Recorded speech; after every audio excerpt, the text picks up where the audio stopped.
Hello everybody. Today we're going to go over how to make a Google site, and we're going to be making one Google site for three different purposes. The first one will be an About Me page, which can be used in your apps, and it'll just say a little bit about you, maybe show a picture of you. The second thing we're going to do is build an app page. So you'll build an app page for each app, and then we will show how to link that into your About Me page, and the About Me page will automatically update with all of your app pages. And then finally, we're going to be building a media page, which is probably the simplest of all of them, which you'll just be able to upload music, videos, and pictures, and that can be used in your apps because it's on the web.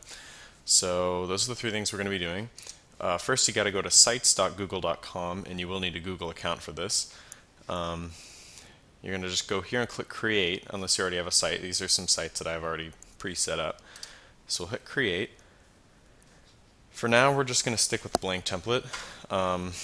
You can go with some other things, but the purpose of this is so that it looks good on a mobile device. So we're trying to make the simplest, cleanest interface we possibly can for everything, since this is for App Inventor after all.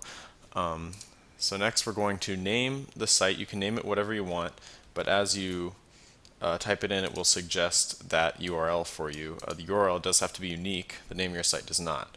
So you may have to do a little fooling around with the URL. You can just type in some numbers at the end maybe to make it eventually work.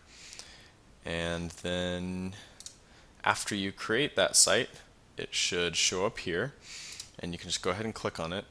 Now if you notice in the beginning here, we have, let me zoom out for you guys. Let's see. There we go. So if you notice, this is the page that we come to. I already have some pre-set up stuff. Yours should be blank, but you should have this header and this sidebar and a comments bar down here, and we don't want to have to deal with any of that since we're trying to make it clean for mobile. So to get rid of those things, we're going to do a few things. The first one is we're going to go up here to More, click there, and then click Page Settings. And all these boxes are checked, so we want to uncheck all of them and then hit Save. Let me just stay a little zoomed out.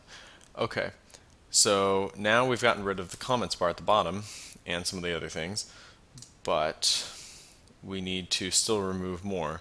So we're going to go to More, Manage Site. We're going to uncheck this box and then hit Save.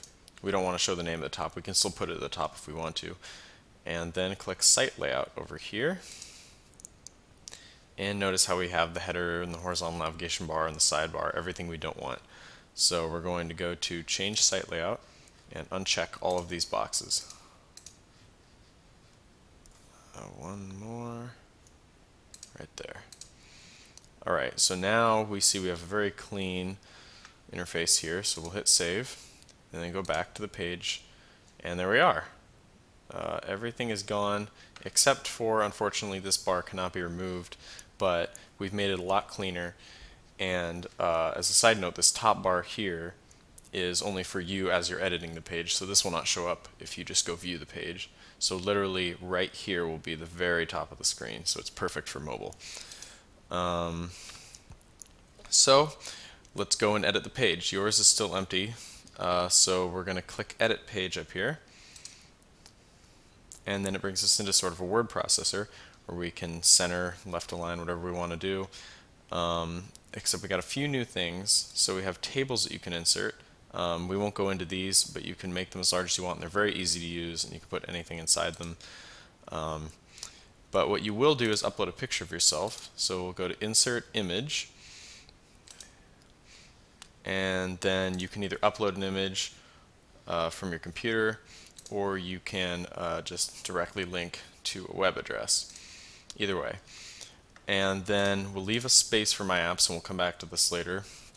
Write a little bit about yourself in an introduction, and then finally maybe some contact information or whatever you want to do there. So that's it for the About Me page, and we'll come back to the app page and how to link that up to your About Me page.